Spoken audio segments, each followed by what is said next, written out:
pagi semua. Pagi Pak. Ya, bertemu lagi dengan saya, Dedi Yuliarto Siagian.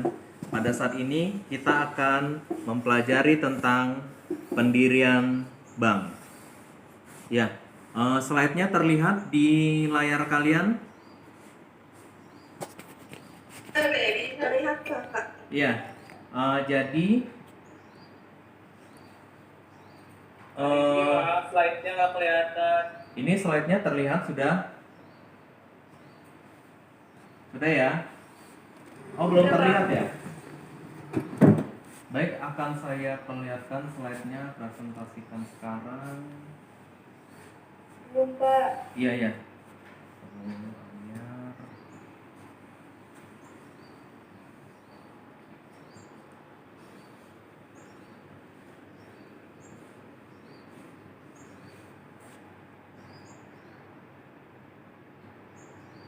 Ya, ini terlihat layarnya.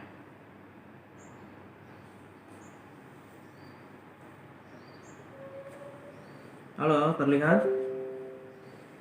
Terlihat Pak. Ya, judulnya apa? Bisa dibaca? Lembaga keuangan. Ya, lembaga keuangan terdiri atas dua, lembaga keuangan bank dan lembaga keuangan non-bank atau bukan bank.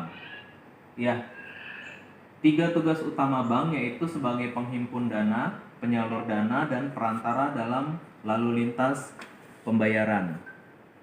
Menurut Undang-Undang Nomor 7 Tahun 1992, bank terdiri atas bank umum dan bank perkreditan rakyat. Adapun bentuk hukumnya, ada yang berbentuk perseroan terbatas, koperasi, dan perusahaan daerah. Kemudian bank perkreditan rakyat juga berbentuk perusahaan daerah, koperasi, perseroan terbatas.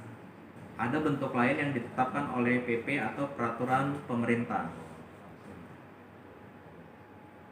Yang pertama, bank konvensional berbentuk PT harus ada kelengkapan, yaitu adanya RUPS. Ada yang tahu RUPS apa? Halo? RUPS yaitu rapat umum pemegang saham, kemudian adanya direksi, kemudian ada komisaris. Kemudian untuk yang berbentuk PT ada dua, yaitu PT Perseroan Terbuka dan BUMN. Untuk perseroan terbuka berarti dia udah go public, yaitu telah melakukan penawaran umum. Contohnya Bank BCA. Jadi dia sudah menjual sahamnya secara terbuka. Kemudian ada lagi bank berbentuk koperasi, yaitu bank umum dan bank perkreditan rakyat disusun berdasarkan atas kekeluargaan dan demokrasi.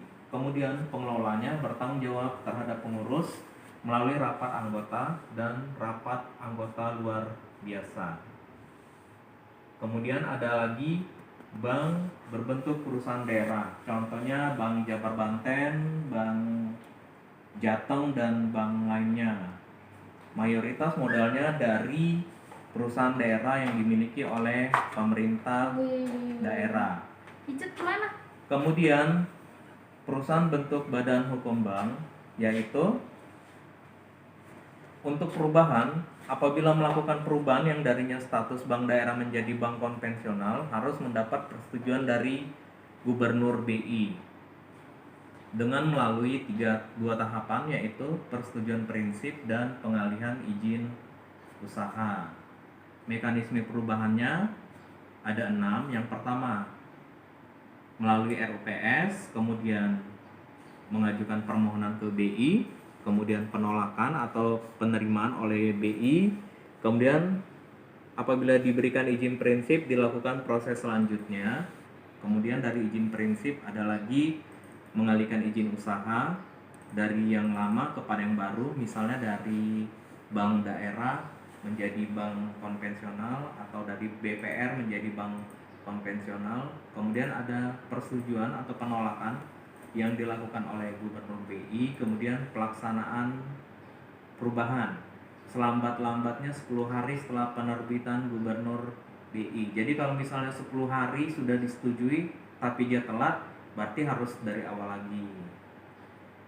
Kemudian pendirian bank itu pada materi ini terdiri atas dua, yaitu mendirikan bank secara bank umum dan mendirikan bank secara BPR atau Bank Perkreditan Rakyat.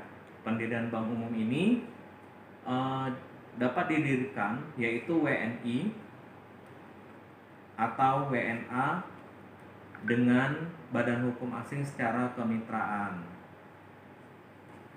Pendirian bank secara konvensional harus ada syaratnya. Satu, memiliki modal, kemudian kepemilikan, keahlian dalam perbankan, dan kelayakan rencana. Kemudian izin prinsip itu dengan melakukan persiapan bank, kemudian diberikan oleh kegiatan usaha setelah dilakukan. Dan modal yang wajib dimiliki oleh bank apabila mendirikan bank konvensional yaitu 3 triliun rupiah.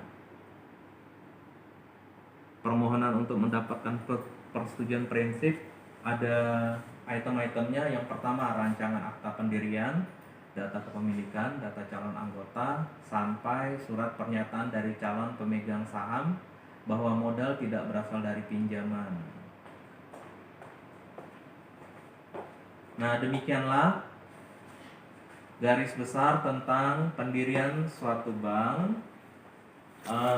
Nanti slide-nya akan saya bagikan melalui Classroom. Mungkin ada pertanyaan? Ada pertanyaan atau cukup jelas? Cukup jelas, Pak. Ya, cukup jelas. Saya berikan tugas sebentar lagi dengan tenggat waktu 1 hari.